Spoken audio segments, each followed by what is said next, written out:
topik bahasan ke-6 ini kita akan membahas tentang metode penentuan kos barang terjual. Sebelum membahas tentang metode-metode yang lazim digunakan, kita perlu tahu dulu apa itu kos barang terjual yang ditranslasi dari terminologi cost of goods sold, atau sebagian dari kita mengenalnya dengan harga pokok penjualan. Untuk memudahkan pemahaman, kita buat ilustrasi saja. Misalnya, entitas dagang membeli barang dagangan A dengan kos atau harga perolehan Rp100.000. Ketika kemudian barang dagangan A tersebut terjual, misalnya dengan harga Rp125.000, maka kos barang terjual atau COGS atau HPP dari barang A tersebut adalah senilai Rp100.000. Saya kira sudah jelas ya bahwa cost of goods sold adalah kos atau harga perolehan dari barang yang terjual. Nah, sekarang kita bicara tentang metode penentuan kos barang terjual. Minimal ada 4 metode yang lazim dibahas di banyak buku teks akuntansi.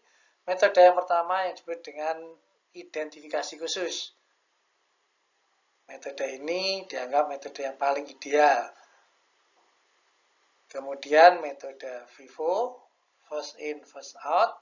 Metode LIFO, last in, first out, dan metode rata-rata. Penjelasan singkatnya sebagai berikut untuk masing-masing metode.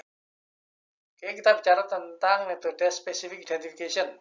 Diasumsikan tanggal 1 dibeli 10 unit barang dagangan dengan kos atau harga perolehan 91 per unit. Dan tanggal 3 Agustus dibeli 15 unit dengan kos sebesar 106 per unit. Tanggal 14 Agustus kemudian dijual barang dagangan tersebut. Yang diketahui karena menggunakan specific identification, maka kita harus tahu barang dagangan dari mana saja yang terjual. Dalam hal ini diketahui misalnya 9 unit dari pembelian tanggal 1 dan 11 unit dari pembelian tanggal 3. Maka cost of goods sold-nya diketahui senilai $1.985.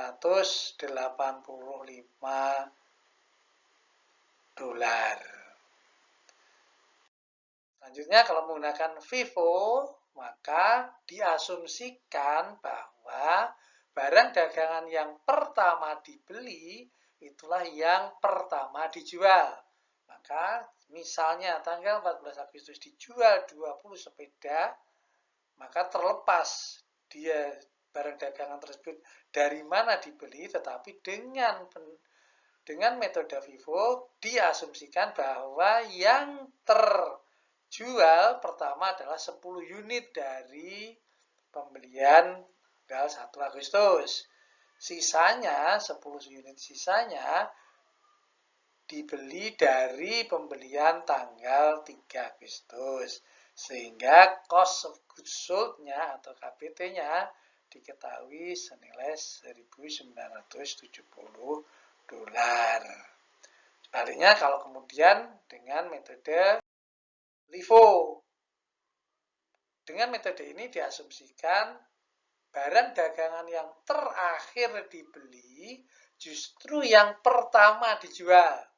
Maka dalam kasus ini, maka ketika terjadi penjualan 20 sepeda atau 20 unit barang dagangan, diasumsikan 15 unit dari pembelian tanggal 3 terjual terlebih dahulu. Baru kemudian sisanya 5 unit diambilkan dari pembelian sebelumnya, dalam hal ini adalah tanggal 1 Agustus. Dan metode yang keempat, rata-rata. Dalam hal ini maka dibuat rata-rata.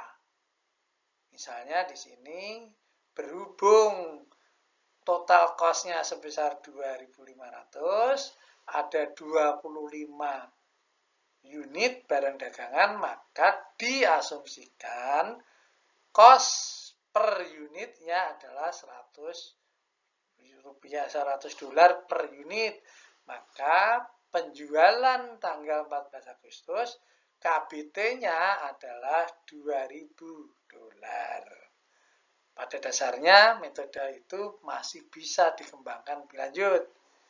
Tapi setidak-tidaknya ada 4 metode yang perlu kita ketahui dan lazim digunakan di banyak praktik untuk penentuan kos barang dagangan.